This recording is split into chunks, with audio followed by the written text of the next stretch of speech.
Hello viewers, आप देख रहे हैं स्पोकन इंग्लिश मंत्राज। मैं हूं अभिषेक जैन। यह वीडियो हमारी 12th क्लास की जनरल इंग्लिश वर्कबुक की प्लेलिस्ट का एक वीडियो है और आज के इस वीडियो में हम चैप्टर नंबर 3 वर्कबुक में दिए गए एडवर्टीजमेंट एक्सरसाइज को समझने वाले हैं।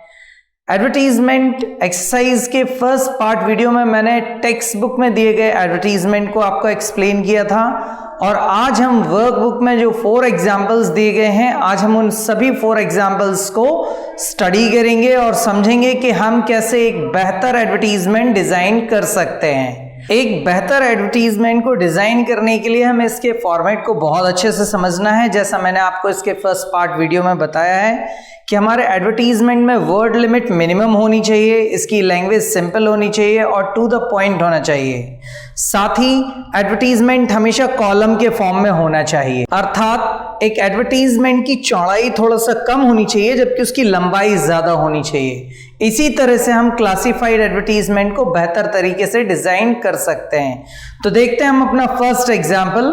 हमारा फर्स्ट एग्जाम्पल है, Imagine yourself to be the export manager of Deepali overseas limited.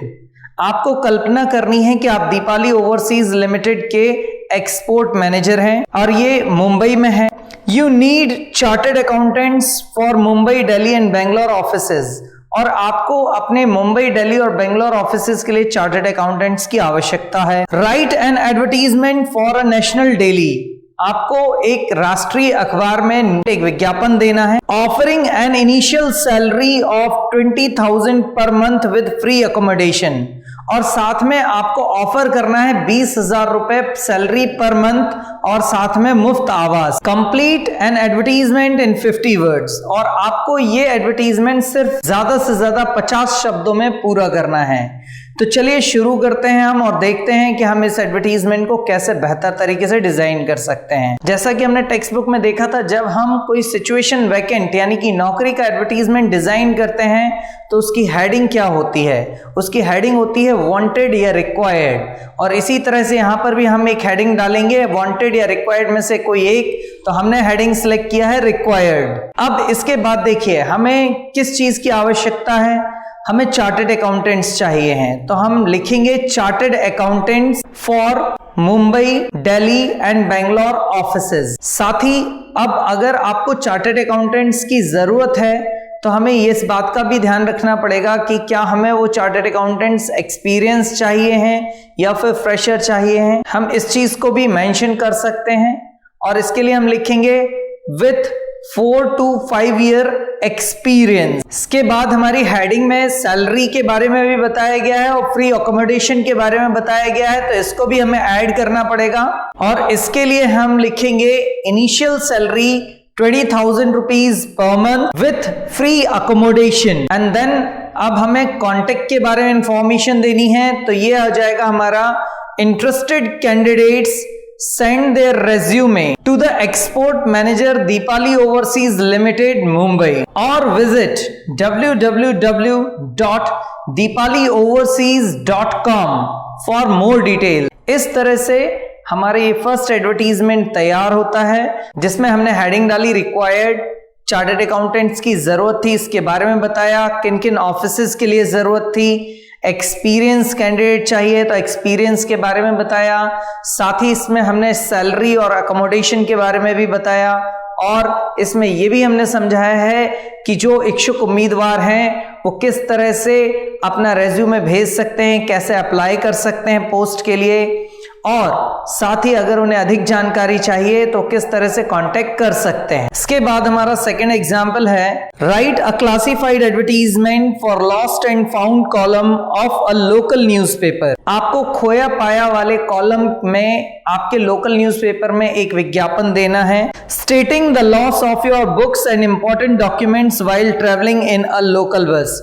जिसमें आपको बताना है कि लोकल बस में यात्रा करते समय आपकी किताबें और इंपॉर्टेंट डॉक्यूमेंट खो गए हैं। इस एडवर्टीजमेंट की हेडिंग होगी हमारी लॉस्ट, और इसकी जो भाषा बनेगी वो बनेगी lost a black school bag contains 3 books of class 12 and important document. अब ये किस तारीख को खोया है इसके बारे में भी हमें बताना है, तो इसके लिए भी हम लिखेंगे ऑन 1 दिसंबर 2020। इसके बाद हमें यह बताना होगा कि कहाँ खोया है। तो इसके लिए हमें बताया गया है कि आप लोकल बस में यात्रा कर रहे थे, उसी दौरान आपका बैग खोया है। तो इसके लिए हम लिखेंगे in bus number XYZ between government school to MG road. अगर किसी को हमारा बैग मिलता है और हमें वापस लौटाना चाहे तो इसके लिए हम कुछ एक पुरस्कार की भी घोषणा कर सकते हैं। तो हम यहाँ पर लिख सकते हैं attractive reward waiting for you, और इसके बाद हम लिखेंगे काइंडली कॉन्टेक्ट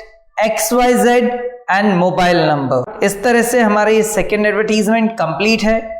इसका फॉर्मेट आप स्क्रीन पर देख सकते हैं। जिस तरह से हमने इसको डिजाइन किया है, इसी तरह से आपको भी एग्जाम में इस एडवर्टीजमेंट को डिजाइन करना है। हमारा थर्ड एग्जाम्पल है your father has been transferred to another city. आपके पिताजी का ट्रांसफर दूसरे शहर में हो गया है। You want to sell certain household goods, और आप कुछ निश्चित घरेलू सामान बेचना चाहते हैं। डिजाइन अ सुटेबल एडवर्टीजमेंट, और आपको एक एडवर्टीजमेंट डिजाइन करना है to be published in a local newspaper, एक लोकल न्यूज़पेपर में प्रकाशित होने के लिए। तो इस तरह का एडवर्टीजमेंट भी हम अपनी टेक्स्ट बुक में ऑलरेडी स्टडी कर चुके हैं। चलिए देखते हैं कैसे हम इस एडवर्टीजमेंट को डिजाइन करेंगे। हमें कुछ हाउस होल्ड गुड्स बेचनी है और इसलिए यहां पर हमारे एडवर्टीजमेंट की हेडिंग होगी फॉर सेल। इसके बाद हम इसकी भाषा लिखेंगे some household goods are available at lowest price for sale. इसका अर्थ है कि कुछ घरेलू सामान बहुत ही कम कीमत पर बेचने के लिए उपलब्ध है। हाउस होल्ड गुड्स के बारे में बताने के लिए हम अपने मन से ही कुछ घरेलू सामान के नाम यहां पर लिख सकते हैं। सबसे पहले हम फर्स्ट आइटम लिखेंगे LG वॉशिंग मशीन 6.5 लीटर। इसके कुछ फीचर्स भी बता देंगे, जैसे fully automatic, under warranty. Second house hold goods का नाम लिखेंगे table fan. Third house hold goods का नाम लिखेंगे हम dressing table. Fourth one house hold goods का नाम लिखेंगे हम symphony cooler. Fifth one house hold goods का नाम लिखेंगे हम सैमसंग रेफ्रिजरेटर 360 लीटर। इसका भी हम कोई फीचर बता देते हैं, लाइक हम लिख देते हैं डबल डोर। साथ ही में हम यहां पर भी लिख देते हैं अंडर वारंटी। और इसके बाद हम सभी के लिए कॉमन लाइन लिखेंगे all items are in good condition. इसके बाद हम वजह बता देंगे कि हमें ये सारे सामान क्यों बेचने हैं। इसके लिए हम लिखेंगे owner has been transferred to another city. अब हमें कॉन्टेक्ट हेडिंग देके नेम और मोबाइल नंबर एंड एड्रेस, ये तीनों चीजें एक्सप्लेन करनी है। इनको भी आप फॉर्मेट में देख सकते हैं स्क्रीन पर। मेरी आपसे रिक्वेस्ट होगी आप इन फॉर्मेट्स को अच्छे से समझ लें, क्योंकि ये एग्जाम में आए हुए फॉर्मेट्स हैं और इनको इसी तरह से डिजाइन करने से आप 100% मार्क्स स्कोर कर सकते हैं।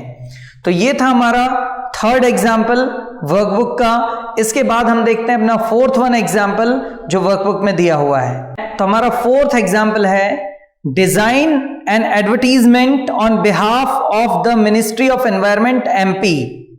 आपको एनवायरमेंट मिनिस्ट्री MP की तरफ से एक एडवर्टीजमेंट डिजाइन करना है for publication in a newspaper, newspaper में पब्लिश होने के लिए। Urging the people to get pollution under control certificate for their vehicles, और आपको लोगों से प्रार्थना करनी है कि लोग अपने वाहनों के लिए पॉल्यूशन अंडर कंट्रोल सर्टिफिकेट प्राप्त करें। Mention the date, venue, place and time of the program, और इसमें आपको इस कार्यक्रम की टाइम, डेट और स्थान सभी चीजों के बारे में बताना है। Make the people aware about the harmful effects of hydrocarbons and carbon monoxide, और साथ ही आपको लोगों को जागरूक भी करना है hydrocarbons and carbon monoxide gases के दुष्प्रभावों के बारे में। तो चलिए शुरू करते हैं। इस एडवर्टीजमेंट को हम किस तरह से डिजाइन करेंगे। इस एडवर्टीजमेंट के लिए हम हेडिंग दे सकते हैं पॉल्यूशन कंट्रोल, और इसके बाद हम लिखेंगे ministry of environment MP। Second line होगी हमारी इज ऑर्गेनाइजिंग, और इसके बाद थर्ड लाइन में हम लिखेंगे pollution under control certificate program. अब ये किस तारीख को है, जैसा कि हमें हेडिंग में बताया गया है कि हमें यहाँ वेन्यू यानी कि स्थान, डेट, तारीख और समय सारी चीजें एक्सप्लेन करनी है। तो अगली लाइन में होगा on 1 December 2020 at the RTO office ground, और फिर आप टाइम की हेडिंग दे सकते हैं 10 AM to 5 PM। इसके बाद हम लिखेंगे come and get your vehicle checked, और साथ ही हम हाइड्रोकार्बन्स और कार्बन मोनोऑक्साइड के बारे में भी यहां पर लोगों को अवेयर करेंगे, जिसके लिए हमें लिखना है नेक्स्ट लाइन में hydrocarbons and carbon monoxide are harmful, they pollute the environment. और इस तरह से ये हमारा 4th एग्जाम्पल कंप्लीट हो चुका है। होप सो आपको ये चारों एग्जाम्पल अच्छे से समझ में आ चुके हैं जो आप स्क्रीन पर देख रहे हैं। इनका फॉर्मेट आप ध्यान से वही रखें जो हमने आपको समझाया है, और अगर आप इस फॉर्मेट को ध्यान में रखते हुए इन्हीं इंफॉर्मेशन के साथ इन एडवर्टीजमेंट को प्रिपेयर करेंगे तो डेफिनेटली आप एग्जाम्स में एडवर्टीजमेंट में 100% मार्क्स स्कोर करेंगे। आपको हमारा ये वीडियो कैसा लगा कमेंट बॉक्स में हमें जरूर बताइए, और साथ ही अगले वीडियो में हम चैप्टर नंबर 4 में आने वाले राइटिंग टाइम नोटिस को भी एक्सप्लेन करेंगे। तो आप इंतजार कीजिए और बने रहिए हमारे चैनल के साथ। आज के इस वीडियो के लिए बस इतना ही। मिलते हैं आपसे हमारे नेक्स्ट वीडियो में, तब तक के लिए थैंक यू वेरी मच।